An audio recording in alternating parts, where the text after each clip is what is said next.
اب چونکہ آگے شادیوں کا سیزن آ رہا ہے اور ایک رسم ہمارے درمیان بڑی رائج ہے کہ میری بہنیں، میری بیٹیاں اور خواتین کو کھڑا کر کے لائن میں اور ان کے ہاتھوں میں پھولوں کی پلیٹ دے کے کھڑا کر دیا جاتا ہے کہ آپ یہ اب جو دولہے کے ساتھ جو مرد حضرات آئیں گے تو آپ نے ان پر پھول پھینکنے ہیں۔ آپ نے دیکھا ہوا جی، سب جانتے ہیں یہ رسم عام ہے۔ اب یہ رسم آئی کہاں سے؟ پہلے تو اس پر اعتراض یہ ہے کہ کیا وہ ساری عورتیں برقعے میں ہوتی ہیں؟ وہ تو باقاعدہ تیار ہو کے آتی ہیں۔ اچھا، جو مرد آتے ہیں کیا ان کے بھائی ہوتے ہیں؟ کیا ان کے جو باپ کی جگہ پہ ہوتے ہیں، تایا چچا ہوتے ہیں؟ کیا ان کے بیٹے ہوتے ہیں؟ وہ تو اختلاط اور قسم کا ہے۔ جو طوفان بدتمیزی وہاں پہ برپا ہونے کے وہاں سے لڑکے آ رہے ہیں اور وہ بھی اپنے شغل میلے میں، اور وہاں سے ہماری بہو بیٹیوں کو کھڑا کر دیا جاتا ہے کہ ان پر اب آپ پھول پھینکیں۔ آپ سچی دیانتداری سے بتائیے گا کہ آپ اپنی بیٹی کو پلیٹ دے کر گلی میں کھڑا کریں گے کہ اس بندے کے اوپر آپ پھول پھینکو؟ یہاں پہ تو میرے بھائی پستولیں نکل آئیں گی، بندوقیں نکل آئیں گی، قتل و غارت ہے۔ لیکن وہ ایک ماحول ایسا بن گیا، تب تو کسی کو اعتراض نہیں ہوتا۔ جھوٹ ہی ہوتا ہے، چوری 1 روپے کی بھی چوری ہے اور لاکھ روپے کی بھی چوری ہے۔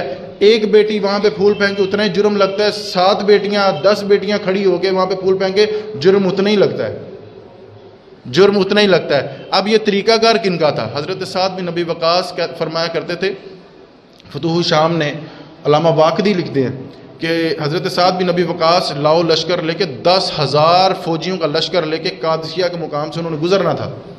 رستے میں ایک جگہ آئی، ایک جگہ، اس جگہ کے بارے میں بڑا مشہور تھا کہ اس کی عمارتیں بڑی لمبی ہیں، بڑی خوبصورت ہیں۔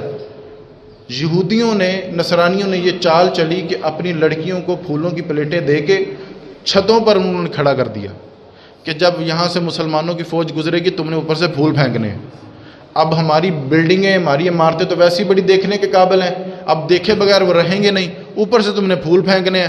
ماحول ایسا بن جائے گا کہ ہم 2 جرنیل بھی مسلمانوں کو قابو کرنے میں کامیاب ہو گئے تو ہم ان کو ویسی زیر کر لیں گے۔ حضرت سعد بن ابی وقاص صحابی رسول ہیں، حضور کا فیض ہے ان کی نظر میں۔ آپ یہ شرارت سمجھ گئے کہ یہ چاہ کیا رہے ہیں۔ وہ جو لڑکیاں آپ نے دیکھیں اور ان کے ہاتھوں میں جب آپ نے پلیٹیں دیکھی، آپ اپنے گھوڑے کی پشت پر کھڑے ہوئے اور کہنے لگے 10,000 کا مجمع اور 10,000 کی فوج ہے، کہنے لگے او نبی کے غلاموں سن لو، قرآن مجید میں رب تعالیٰ فرما کے رکھتا ہے کہ اپنے مردوں سے کہہ دو کہ اپنی نظریں جھکا کے رکھیں۔ اپنے مردوں سے کہہ دو کہ اپنی نظریں جھکا کے رکھو۔ مرد وہ نہیں ہوتا جو اکڑ اکڑ کے چلے اور آنکھوں میں آنکھیں باتیں کر کے، وہ مرد نہیں ہوتا۔ قرآن مجید کہتا ہے قد اونچا ہو، نظریں جھکی ہوئی ہوں۔ ہاں، دلائل گرم، انداز نرم، دلائل گرم، انداز نرم، وہ مرد ہوتا ہے۔ قد اونچا ہو، قد اونچا ہو، وقار، شخصیت ایک اونچی ہو لیکن نظریں جھکی ہوئی ہوں، بات کرے تو شستہ آواز میں۔ تو حضرت سعد بن ابی وقاص فرمانے لگے او نبی کے غلاموں سن لو، قرآن مجید میں رب تعالیٰ فرماتا ہے کہ اپنے مردوں سے کہہ دو کہ اپنی نگاہیں نیچی رکھیں۔ 10,000 کا لشکر تھا، گزر گیا، کسی ایک فوجی نے بھی نظر اٹھا کے نہیں دیکھا۔ 10,000 کا لشکر ہو، کسی ایک نبی کے صحابی نے، جب بات ہے صحابہ ہیں، اور کسی بھی مسلمان فوجی نے نظر اٹھا کے نہیں دیکھا اوپر، اور وہ پھول پھینکتی رہیں، سارا وہ جو لشکر ہے وہ نکل گیا، چلا گیا۔ اور جب انہوں نے دیکھا کہ کسی ایک بندے نے بھی ہمیں تک کے نہیں دیکھا، اتنے نظر بھی نہیں کی تھی، انہوں نے پلیٹیں پھینکی، ان کے منہ پر ماری اور کہنے لگے او یہودیوں، نصرانیوں، اللہ تمہارے بیڑے غرق کرے، تمہیں برباد کرے، تم نے اپنی بہو بیٹیوں کو استعمال کیا مسلمانوں کو زیر کرنے میں۔ یہ تمہاری گندی سوچ ہے، یہ تمہارا عقیدہ ہے، یہ تمہاری گندی سوچ ہے کہ تم نے اپنی بیٹیوں کو استعمال کیا۔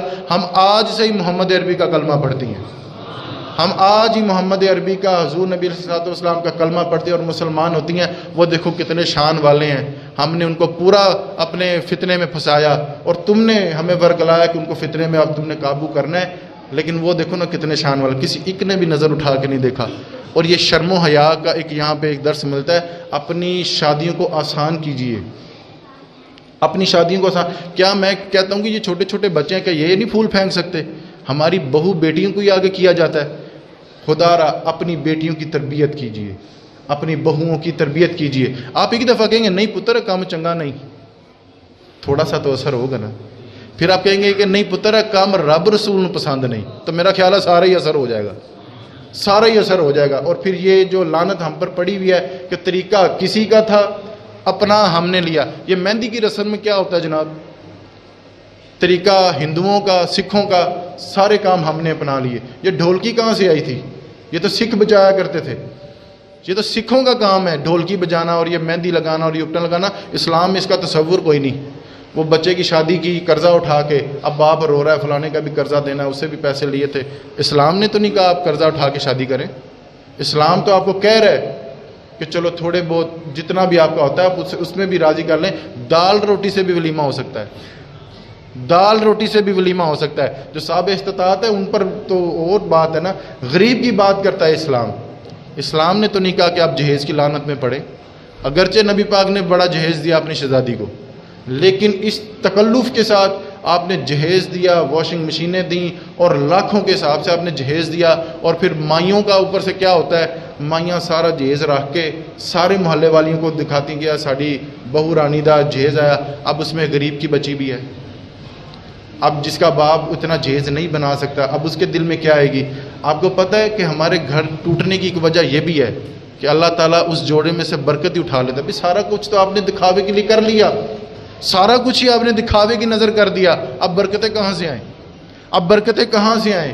تم نے تو ایک غریب کی بچی کا دل توڑ دیا, حضور نبی علیہ الصلوۃ والسلام کی امت کی بیٹی کا دل توڑ دیا.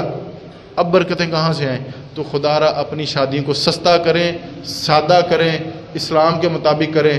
یہ آپ نے بچے کے ولیمے پہ بڑا کھانا کیا ہوگا, مہینے بعد آپ کسی سے پوچھیں آپ کو یاد ہے انہوں نے مینیو میں کیا دیا؟ کسی کو یاد نہیں ہوتا, کسی کو یاد نہیں ہوتا. آپ نے اپنی کمائی کا ایک بہت بڑا ایک حصہ اس ولیمے پہ لگا دیا. حاصل کیا ہوا؟